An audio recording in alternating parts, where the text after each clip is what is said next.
coming in. So we're going to get started. This week we have the wonderful Laura joining us, a PMP working in government with a background in event planning and leadership training. And Laura is passionate about helping others to prepare for and pass the PMP, but also has some guidance for us on how we can frame our CVs using some of that PM language. So we will share that more widely for those of you who haven't been able to make this session. So we've been running these sessions, informal coffee chats, for about 6 months, and it's just one way we're supporting event professionals impacted by the pandemic to find an alternative route and diversify their skill set. So we meet every week for anyone listening in who hasn't been before, up until December, and we have a project manager from different industries or backgrounds or regions come and share insights around what it means to be a project manager, share the different qualifications on offer, and provide support.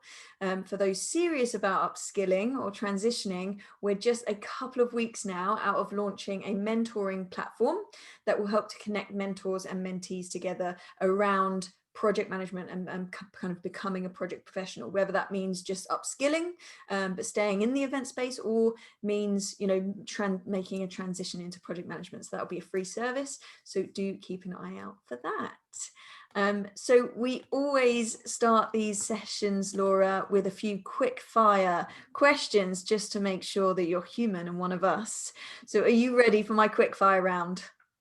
As ready as I can be at 6 in the morning. So speaking to you working at 6, I'm in Texas, so it's 6 in the morning and I am definitely enjoying my coffee. Wonderful, wonderful. Well, I'm so grateful to you for coming and joining us so early in the morning. What would you say, Laura, was your favorite age? Was my favorite age? I have liked all of my ages. I'm 52 right now, and I really like 52. And this is a big milestone year for me, a year I've been looking forward to for many years. Maybe getting into my 40s, my 40 maybe, because it wasn't as scary and bad as I thought it would be. And I can't believe I'm in my 50s, because I certainly don't feel like I'm in my 50s. But I think I just felt like I was a real grown-up. Yeah. When I hit my 40s. Yeah. What would we find on your nightstand? You would find books. You would find lip balm. The pills I'm supposed to take first thing in the morning that I never remember to take. And a big glass of water. Oh, awesome. And unfortunately, my phone, if I'm sleeping. Well, we definitely need that for the alarms. I don't know what I would do without it. Give us a snapshot of an everyday small joy for you. Everyday small joy. So since the pandemic started, I've been working at home. And one thing that's allowing me to do is, you know, not have to be dressed for work and not commute and all that kind of stuff. So I start my morning with a walk, and I think that's kind of my everyday joy. That's a little alone time. You know, my husband's now my office mate, so we don't exercise together. We take time for ourselves. So I've really enjoyed walking, and I see the same neighbors every morning, and you know, just the joys of watching the yards change and the foliage change as the season changes. Oh, wonderful. Yeah, it is a really beautiful time of year, I think. So we're going to kick off. Laura, we usually just hand over to you to share a few ideas with us. And then any time that we've got left, we're open to any questions. We can talk about some of the specifics around what Laura shares. And yeah, so I'll hand over to you, Laura.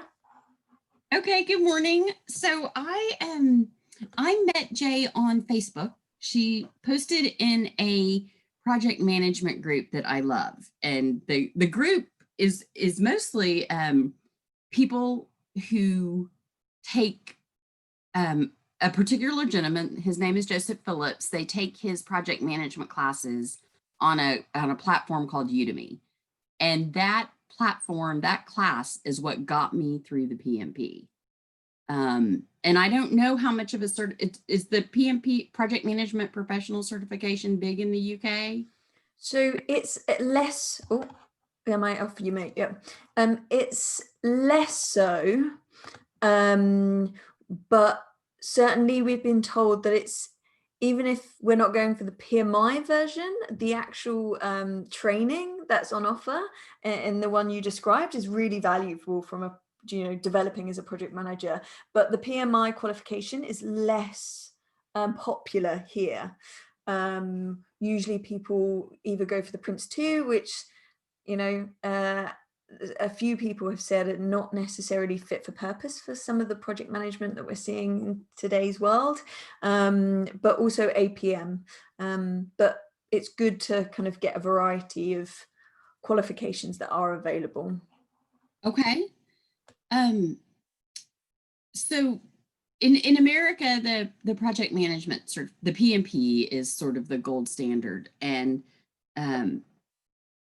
when I was studying to take the exam, and I'll go backwards and tell y'all why I even pursued that in a few minutes, I found this Facebook group, I found this course, and I found it to be extremely valuable. And after, it's been almost 2 years since I took the exam, but it's the one group I've stayed in because I just really enjoyed it. And so Jay was looking for somebody to work with your group that is event planners pivoting to project management. And I have a sick love of event planning. As a leadership, in my career as a leadership trainer, I planned conferences, I planned just offsite training events. So I was immediately drawn to your group and wanting to get involved. And I think it's a fascinating and a really smart idea. I have some dear friends who work in the event planning world, and I know what they're going through right now with the pandemic. I want y'all back. I've been going to virtual conferences, and I have to tell y'all I don't love it. It's I really look forward to the day that we can get back in purpose and back in person. So yes, Kim, that was one of my favorite things about those Udemy courses, is they are so inexpensive. Joseph Phillips is the gentleman whose course I took, and he is amazing. It's somebody with I'm really snobbish when it comes to training. That's actually why I got into project management. I've spent my master's degrees in adult education. That's what I spent my whole year doing, or my whole career doing, until I became a project manager. And I think Joseph does an amazing job. For PMI, for that certification, there's a horrible book called the PMBOK, the Project Management Body of Knowledge, that is that certification's Bible. And it has words in it, but it has no examples. It lists processes with no examples and no context. And Joseph takes that book, the course I took tracks exactly to that book and takes that content and gives it context, gives it examples. So I love him. If my organization said, who can we hire to do this for us? He's the guy I'm going to. So yes, their courses are amazing. The sales change constantly. If you see one of their courses for full price, don't buy it. Just check back every few days and it will eventually go on sale. And you can take them on the computer. I listened to them on my phone while I walked, while I cleaned the kitchen, while I got dressed in the morning, while I drove to work. So they're a very handy way to squeeze learning into your busy life. So my project management journey started because, so I work in state government in the transportation department. We build roads mostly and maintain roads in Texas. And so lots of engineers, lots of big projects. And my organization really wanted to embrace this certification for our engineers. And I got involved in the project from the coordinating the training side of it.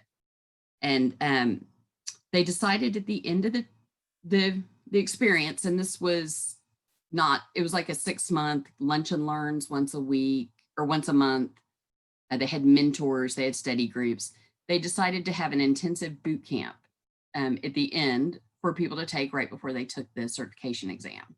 And we bought $50,000 worth of training, US. So, and I started working with the group, looking at the training materials, and they were not impressive from a training perspective.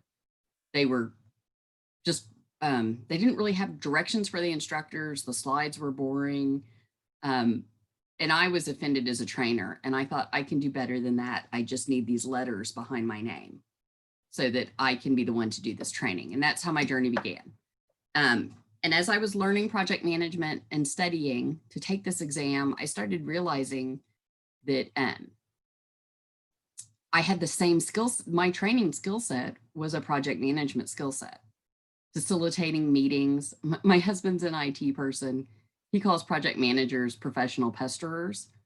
I don't know if that's a word y'all use, but I'm really good at pestering people. So clearly I was designed for this role. And so I started, and in the US, project managers make more money than trainers. So I thought, why not? I'm not going to forget how to be a trainer. I did that for 25 years. Why not pivot and try this other skill and see if I like it? So that's how so now I'm a business analyst and I work with our project managers. I changed from the training department to the department that manages the buildings my agency owns.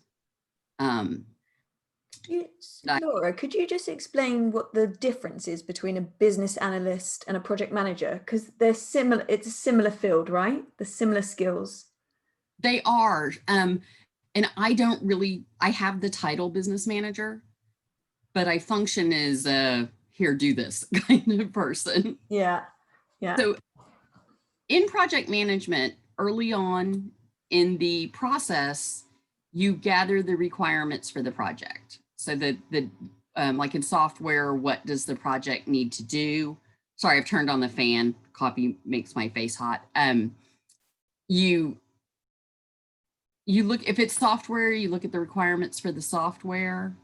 If it's training, you would look at what do you want the people to learn. If it's an event, right, the requirements would be what does the space need to be like? How many people does it need to accommodate?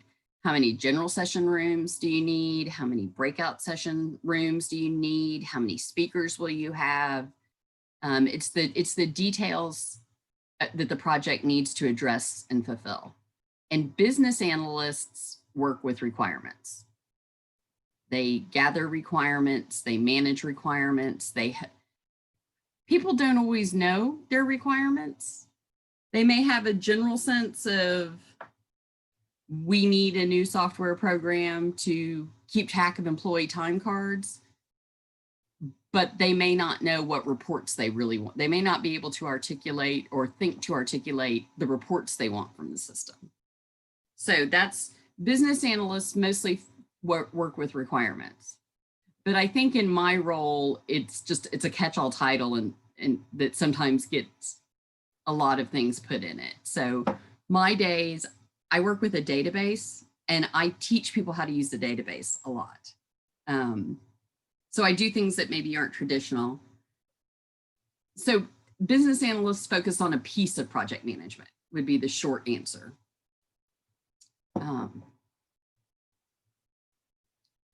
So that is my story in a nutshell. I don't do any event planning in this role, but I look forward to getting back into it. The reason so Sharon, I was saying, Jay asked me what was my favorite age in the lightning round, and I said, I'm 52, and I said this was a milestone year for me. I've worked in state government since I was 26, and in 4 months, I'm eligible to retire. So I have been looking forward to this year for many, many years. I'm not planning to retire in 4 months, but it's nice to know I'll be able to. So part of why I chose this to change my path was it was a really safe thing to do. Even if I didn't love the job, I was only doing it for a few years and I knew that there was an end in sight. So I took the risk and walked away from training that I loved to try this other thing. Fantastic.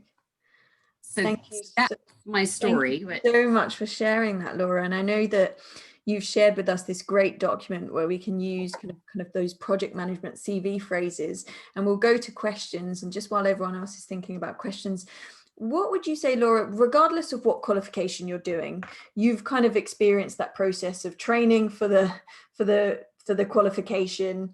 And I wondered if you could talk around any advice around how best to get to the point of, how best to approach the studying side of things and getting that qualification. But the practicalities of project management can be quite different, right? The realities of project management, can be quite different, right? Am I right in saying that? Definitely in the certification I pursued.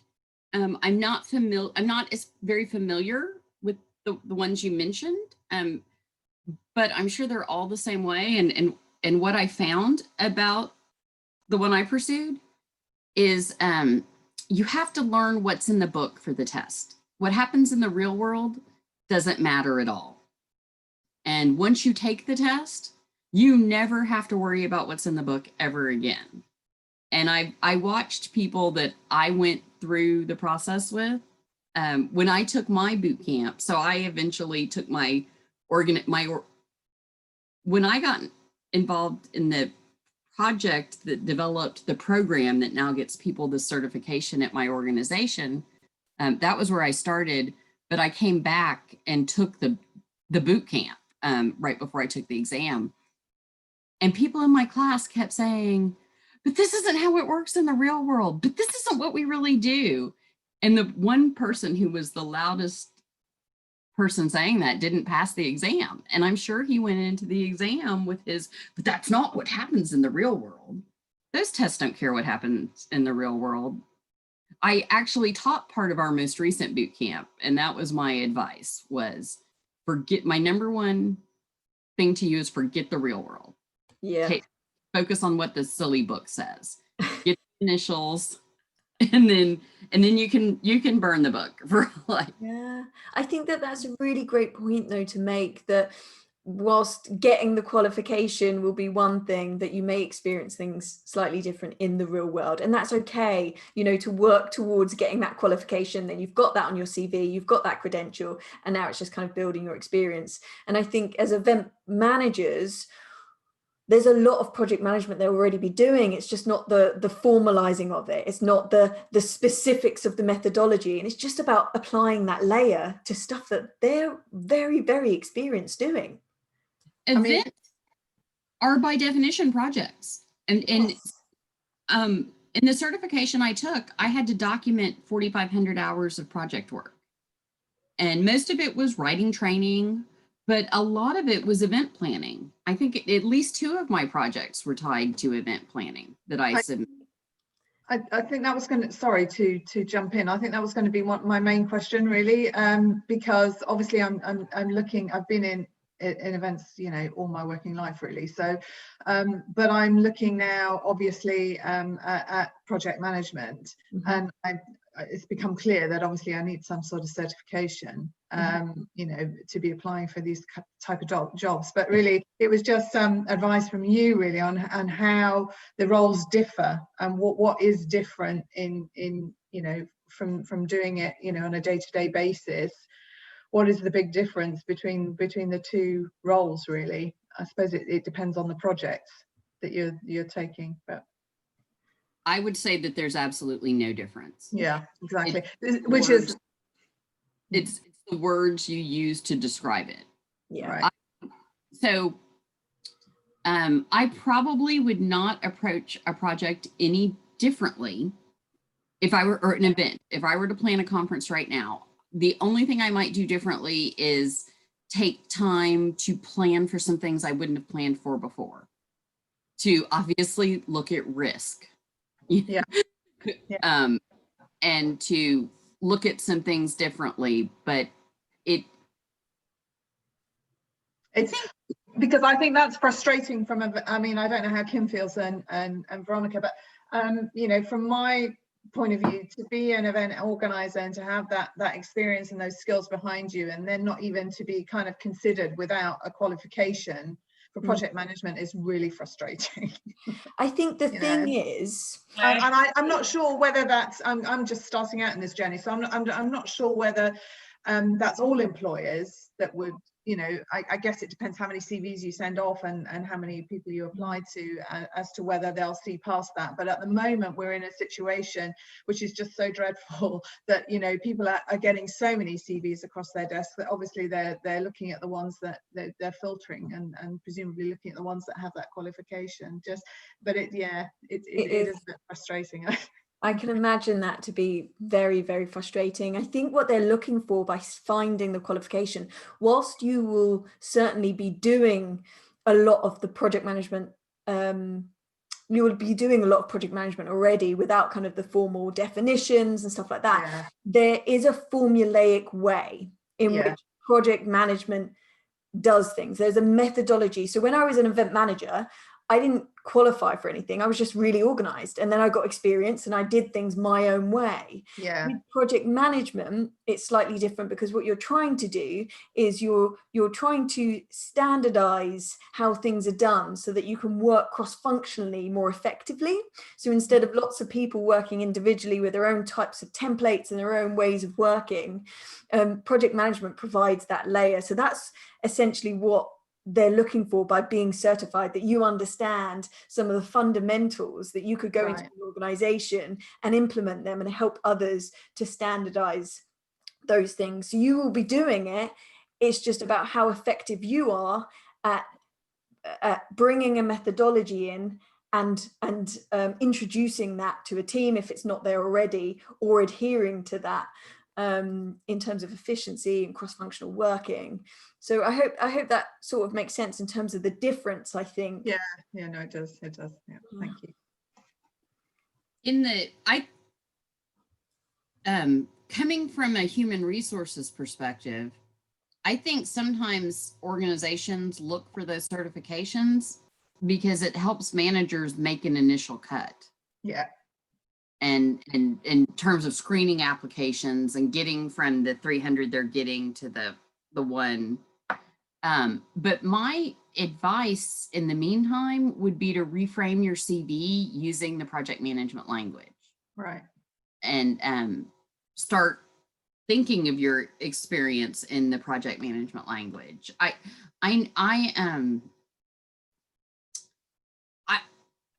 Just from what I've seen in my organization and in my career, you know, we really switched to using project management language over the last 10, 15 years. So I think just being able to speak their language, which I find annoying and stupid, but nonetheless, and for us agiles, I saw somebody put agile in the chat. Agile, what I think agile is so traditional project management, predictive or waterfall, is planning everything before you do anything, but that's hard to do in the real world. Yeah. So agile came along and it's basically figure it out as you go. And why they call the to-do list the backlog, to me, that is the dumbest thing in the world. Why can't we just call it the task list? But whatever, I've learned to put backlog into my vocabulary. If we want to call the to-do list backlog, I'll call it backlog. Yeah. So in the United States, especially the organization that I got my certification through, the people who really volunteer in the organization and write the books and run the chapters and plan the big conferences, part of their goal is elevating the certification, elevating the organization, and justifying their role. So they'll figure out a process for everything. Stuff that you would do as an event planner just because you're organized without thinking about it. You could do, you know, according to their methodology. Let's see what's in the... I've got another question around working specifically as a project manager, because we're getting project managers who work in kind of different industries and sectors, that people get a feel for what that's like. And I think that that's one of the great benefits of project management, is that there is a far wider pool of industries and sectors that you can go into. So you bring those set skills and you could do project management in essentially anything. So this is why we're here doing this, to kind of provide, you know, that this is a flexible option for event managers. But what has been, you know, what has it been like working in government for you? And I know obviously it will differ depending on the country and stuff like that, but you know, for you, what has been the benefits? What's been the challenges? Of being a government employee? I don't have much to compare it to, because I became a government employee when I did my graduate school internship, and I've been a government employee ever since. I did, in the year between college and graduate school, and while I was in graduate school, I worked for the head of my graduate program, private consulting business. So I had a little peek in the private sector in the early 90s. I think working in state government, working in government requires patience and requires tolerance for,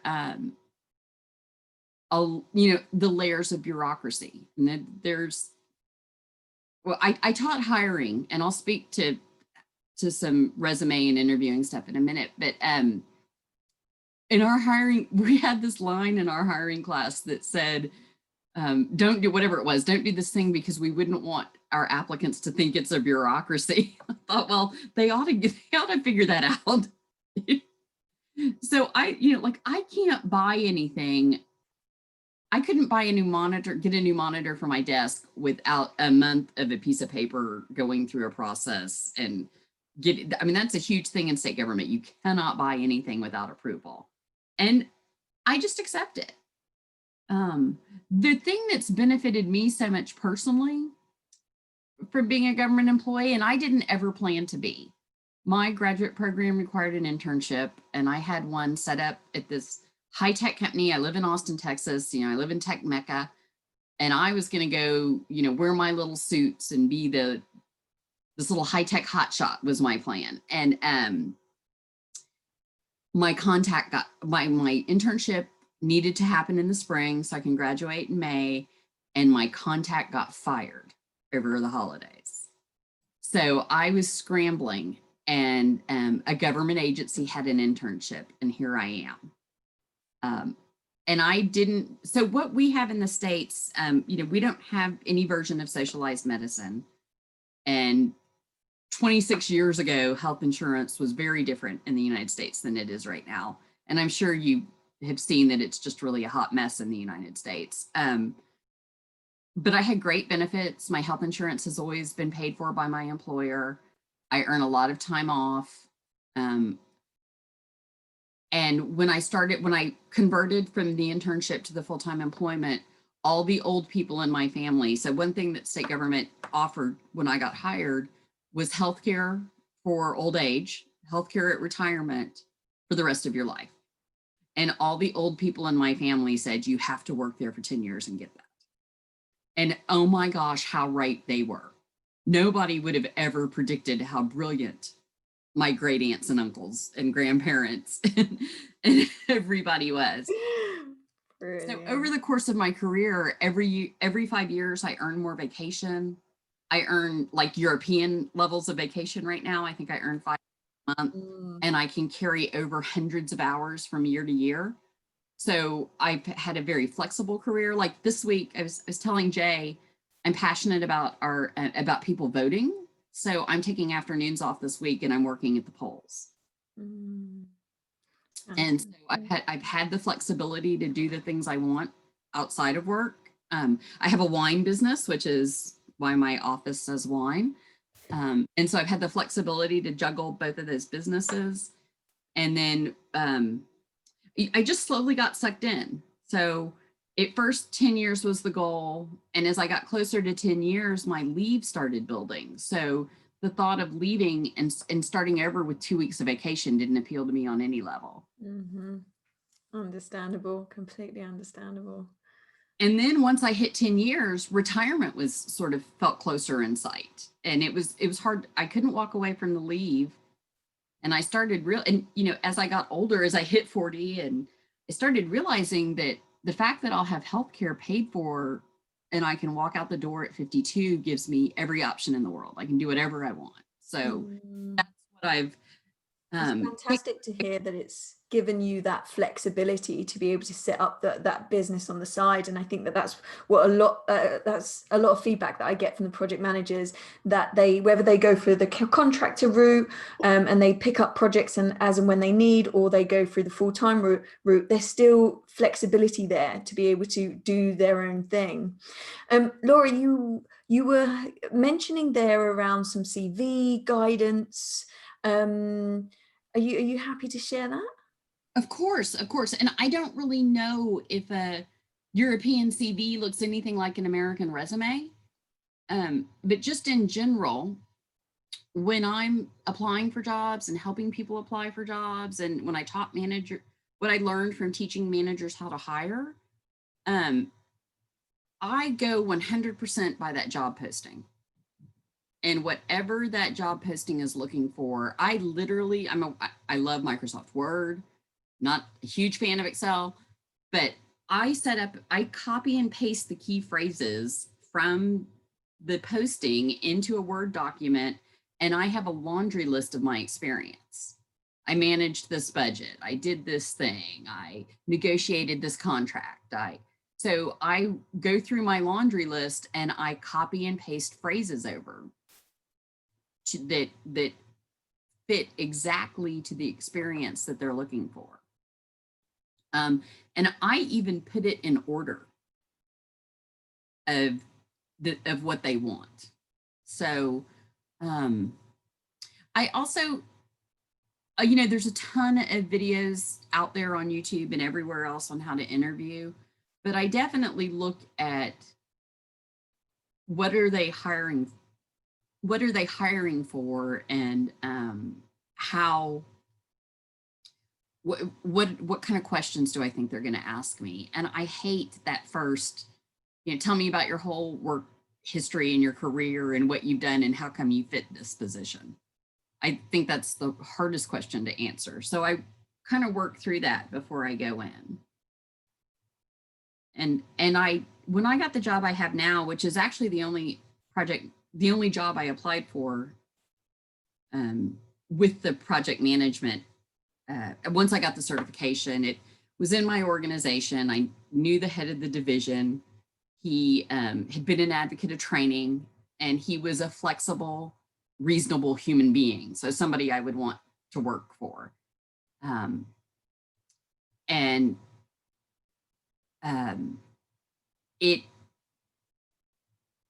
My interview was interesting. They gave me a test. They were looking for a technical person. I had my interview. It was really good. I think people are really starting to ask soft skills questions. They asked me what I would do if I had a disagreement with my boss or my coworker. Ooh. Yeah. That's a good one. So I taught Stephen Covey's classes for many years, The 7 Habits of Highly Effective People. Really love that book. I love that content. Yeah. But one of the things Stephen talks about is taking a space between what happens to you and your reaction. And that was really what I talked about. And honestly, my first thought was, I'm retiring in a couple years. If I disagree with my boss, I'm doing what my boss wants. What do I care? They pay me. They don't pay me to be entertained. They pay me to do what they want me to do, what needs to be done. What kind of I reckon there must be some fun questions here that people have been asked in interviews. Anyone got a good question that you've been asked, or a tricky one? No? Oh. Well, I was going to say, Laura, I love the laundry list of experience. That's brilliant, having that list, and then you just adapt it based on the specific words that they're using. And I did apply for a lot of jobs over the course of my training career. So a lot, but it's color coded. Like everything that deals with money is green, and it just helps me. anything that deals with managing employees is a color, and it just helps me sort. And yeah, fantastic. I would be idea. prepared for conflict resolution questions when you're interviewing. And I would just start taking a course, even if you don't plan to pursue a certification. I mean, certainly the courses on Udemy. I only know Joseph, so I can only say good things about his. But I would start just learning the ridiculous language and the jargon. People seem to really care about that sort of thing. Yeah, amazing. Thank you so much, Laura. So a final opportunity for any questions? Yeah, I got a question. I like that you shared Udemy. I think it's so great that there's like something so affordable actually that you can do. And you said you listen to it like sometimes on the walk. Like, do you listen to like any other like educational podcasts or something like that? Because I really like listening to podcasts and learning on a walk and things like that. I do. Most of the podcasts that I listen to have to do with my wine business. So my wine business is a multi-level marketing company, and that's a new business model for me. So I listen to a lot about, you know, how to recruit people, how to develop the team. I'm trying to think of any podcasts that I. We could certainly do a bit of research on that and share those on the page if that's if that's of interest. I'm very into mindset, and which I never really thought about before I started this wine business. And I started noticing that all of the wine, you know, all of the direct sales podcasters spend so much time on mindset in that business, and probably as you're job hunting, dealing with rejection is so important. You know, you're I'm not like one of those cheesy pyramid people. My company is not available outside of the US, so y'all don't have to worry about me trying to recruit you. But just to speak to it a minute, like we don't have any, I'm not allowed to sell wine directly, so I don't have any requirements to buy all this inventory or anything like that. I just promote the wine and people buy it from the website. But you know, asking people to be my customer, asking people to join me in the business, I get a lot of rejection, and learning to deal and you know, interviewing you is a rejection filled. And I do think so I listen to a lot of podcasts around having a good mindset. I'm very into and I love time management stuff. I taught that, and I own a ridiculous amount of time management books. But I really like, and tying back to 7 Habits, I mean, I really think it's all the same stuff. I don't think anybody's invented anything new in years. But I really like Hal Elrod in The Miracle Morning. His book is really just about the things you should do in the morning, and it really doesn't have to be the morning. But I've been brainwashed by the Covey people to think morning. To set your day up right, you know, a little meditation, little exercise, little learning. And so I combine my my walk with podcasts or books or whatever I'm into. I just discovered Jay Shetty. I'd never heard of him until like 2 weeks ago, and then he was the keynote at my databases conference. And so I haven't listened to his podcast. He seems to have a lot of celebrities, which I'm not into, but he seems to be, you know, aligned with the Miracle Morning stuff, with meditation. And yeah, if I think of any, Joseph Phillips does have a podcast, but I would really say, you know, pick some project management stuff that's interesting to you. And Joseph has a course that I paid 14 US for. One of my coworkers paid 9. One of my coworkers paid 20. The Udemy prices kind of go up, you know, they kind of vary depending on what sale they're having. That course was 35 hours, so it took me a long time to listen. Brilliant. Thank you so much, Laura. We're going to finish up there with just a key takeaway that you're taking away, whether it's something you were reminded of, something you found out that you didn't know about, something you're taking away. So Sharon, are you happy to share something that you're taking away? Yeah, well, certainly Udemy, because that's something new. So I probably will do a little bit more research. I guess I'd always, when I thought of the project management, I'd always thought of the Prince 2, and the Prince 2 qualification just seems to be so expensive. Well, the course is so expensive. So yeah, and I think that the idea of the podcast as well. I'm not one that's great for podcasts, but yeah, maybe I'll look into that as well. And just to yeah, that maybe there isn't any great mystery about project management after all. It's just, you know, it is what we do, and it's probably, for me and my time of life and where I am in my career, I think it probably is the next step. It's just a question of getting ahead and doing it now, I think. Yeah, and that's all the mindset stuff, right? We will be sharing some more stuff around some qualifications, Sharon, on the event manager to project manager page. One of the other ones is APM, which has actually, when we've been talking about these, we obviously talk a lot about these qualifications over the last 6 months, and APM seems to be the preference, or if you're US based, the PMI over the Prince 2. So we can have a separate conversation about that, but I will be sharing some stuff about some of those qualifications on the page. Great. Yeah, brilliant. Kim? No, really, it's been a really useful chat. Thank you so much, Laura. You're welcome. I'd like to just, if I could say one last thing. Yeah. I've discovered that my real passion about project management is helping people get their certification. I don't know why, but that's what it is. And I don't know your certifications, but I do know how to take, you know, I had to boil down my experience into hours and write some summaries of what I had done and done some things like that. So, and I thought that the process was overly intimidating of just figuring out how to apply. So I'm happy to, you know, set up some time to help y'all work through that. And I consider that a win-win. I'm not looking to make any money off of that. But I'd have a friend who'd say something nice about me when I do try to make money off of it.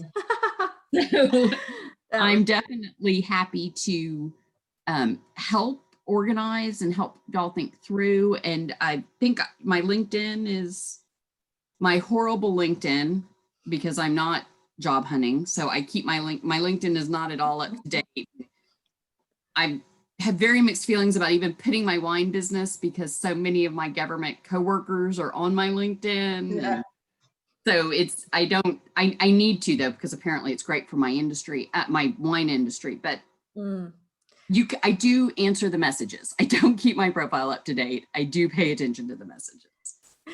Thank so you if I can help in any way, or if you have questions as you're applying for a job, I'm certainly happy to set up a Zoom call, spend some time. Wonderful. And Kim, just to finish up, and then I'm not sure if Veronica can speak on here, but we'll try. Kim, do you want to share? Yeah, I really related to you saying, you know, just like learn something, just do a course, even if you're not wanting to use it as, you know, your next step or something, because I think that helped me really in my interview for the job I just got as well, because it's an operations manager job.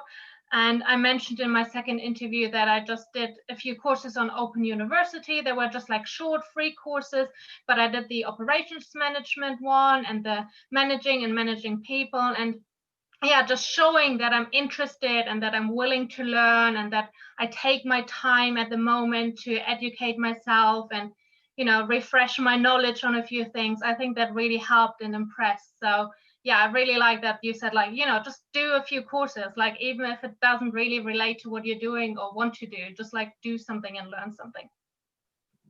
Brilliant. Yeah. Brilliant. Thank you so much, Kim. And Veronica, if I've pronounced that right? Yeah, no, that's right. Oh, there we go. Oh yeah. At the beginning it wasn't working, but now it's working. basically, so I'm a first year student studying event management and marketing, and this was like part of the thing that we were doing, and we were like attending events online, and this one was the one I was interested in actually.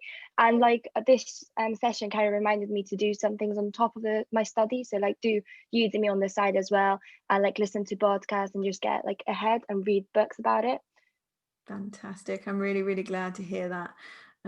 Thank you all so much for joining. We do have these weekly. We touch on a different subject or a different industry up until the end of November, and do look out for the mentorship scheme if that's something you're interested in. Laura, thank you so much for joining us today. Thank you.